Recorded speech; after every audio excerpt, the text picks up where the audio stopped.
This is a PowerPoint on the Death Knights, Hearthstone's first hero cards. Starting with, of course, with Druid and Malfurion the Pestilent. Malfurion is a 7 mana card, it would give you 5 armor, and then you would gain a new hero power on top of the first effects of this card. The hero power is Plague Lord, 3 attack or 3 armor every turn. This card was really good for its pretty much its entire inclusion in Standard. It saw a lot of play. It was pretty good in Wild as well for a while. Eventually, more and more armor cards got printed. Then, the real nail in the coffin was Guff, of course, and there's no reason to ever play Malfurion the Pestilent with Guff existing. It's a little sad because I do have fond memories of using this card a lot for its time in Standard, but it is what it is. I would like to see this card probably get buffed to 5 mana. I think it would be playable at that point, but with Guff in the game, it's probably unlikely.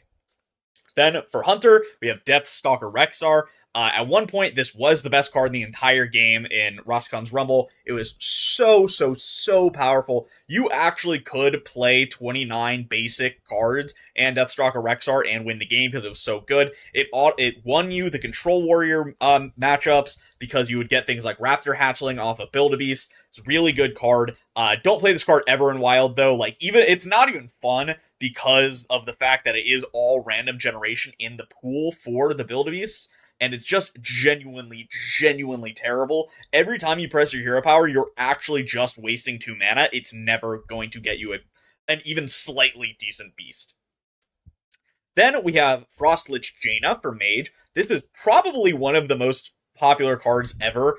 People love this card. They beg for this card to get buffed. It was so good. It saw a lot of play in Standard. One of the most prolific decks for it was, of course, Big Spell Mage. It was so good for being able to ping down things like your own Voodoo Doll or just any 1 health minion with Icy Touch, summoning a 3/6 water elemental that would freeze your opponent, freeze their minions, and heal you.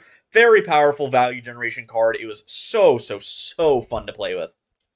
Then, for Paladin, you have Uther of the Ebon Blade. This card actually has a little bit of a niche in Wild right now. The Exodia Paladin is playable. It's not good. No matter what anyone tells you, it's pretty terrible, but you can do it. It was actually very good during Roscon's Rumble with the weak set, and you had Timeout being printed for Paladin, which would make you immune until your next turn, so you could just stall. It was very good. Honestly, I'm kind of happy this card isn't good. I think that alternate win condition cards that just instantly win you the game are a little bit boring for both players involved, but it's still an interesting enough card that I understand why people like it. Of course, with Sing Along Buddy, it became a lot better, so I can't hate it that much.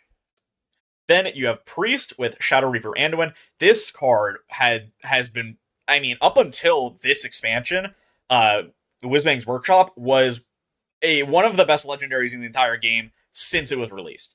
It's obviously not really that great anymore now that we have Raza the Resealed, which does the Void Form hero power, refreshes after you play a card. So the card kind of doesn't really have any use to be played anymore, but that's not because the card is bad. It's more because Blizzard decided to make a 5-mana version of this card that is just strictly better.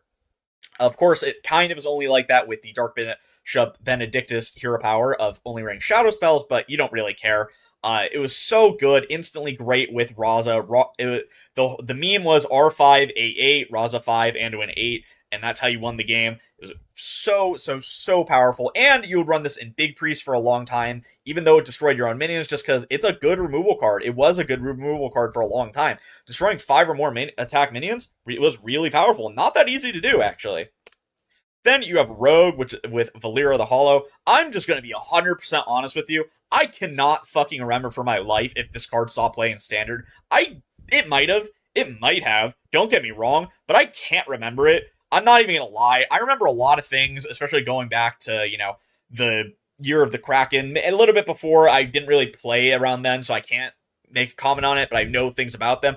I can't tell you for a fucking second if this card saw any play in Standard. I know it saw play in Wild because it was really good in Millsbane, which was, a Kingsbane deck where you would use the lifesteal weapon to heal yourself up. It wasn't that great at going face like Kingsbane is now, but you would still get a pretty big weapon, and then you would hit your big priest opponents, taunt minions over and over again to heal up, and then you would eventually mill them out of cards, and that's how you'd win the game. Big Priest was at one point the best deck in the entire game. That's why people really hate it, mainly, but it's not a playable card anymore. There's no reason to play this over like Scabs, and Scabs isn't even that great.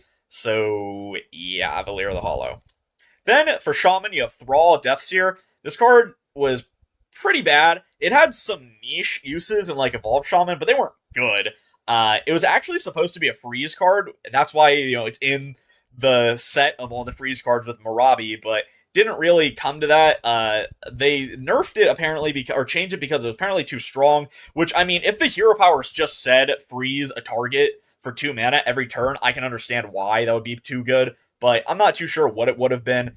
It's definitely bad. There's no reason to play this card in Wild at all. It's a card of all time.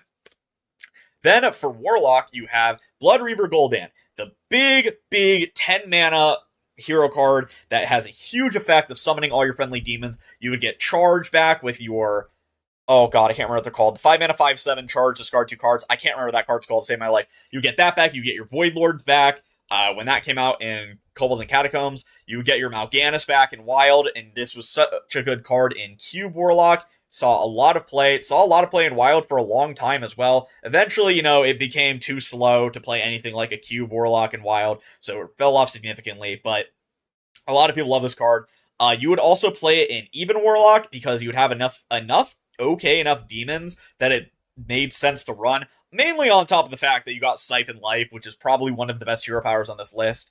2 mana, deal 3, and heal is pretty good to do every single turn, especially compared to most of the other hero powers. So it definitely helps, Bloodreaver Gul'dan's viability. And I could talk about this card on and on and on about how good it was. And, I mean, just look at it, dude. It's such a cool card. It's definitely one of my favorite hero cards. I love roving and reaving about this card, how much I want it to come back. I know this one's going to run a little long, mainly just because I like talking about Bloodreaver Gul'dan.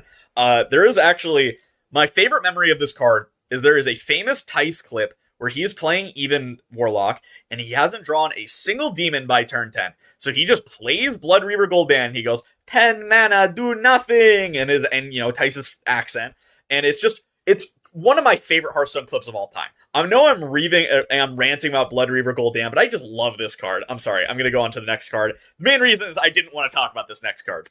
That being Scourge Lord Garrosh.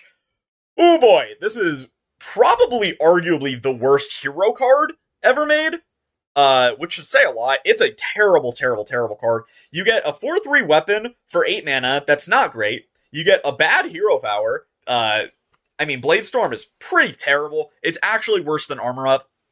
At least Rokara, when Rokara was bad, they buffed Rokara to have 10 armor, and Rokara is 1 mana cheaper, has a better weapon, and a better hero power. Yeah, I don't have anything more to say about this card. It's just fucking terrible. In conclusion, what's your favorite Death Knight? I know mine is probably Bloodreaver Gul'dan or Deathstalker Rexxar. Those are so amazing. But yeah, if you enjoyed, make sure to like, comment, subscribe, and I'll see you guys next time. Peace. Shadows are rising again! Darker than they've ever been. As evil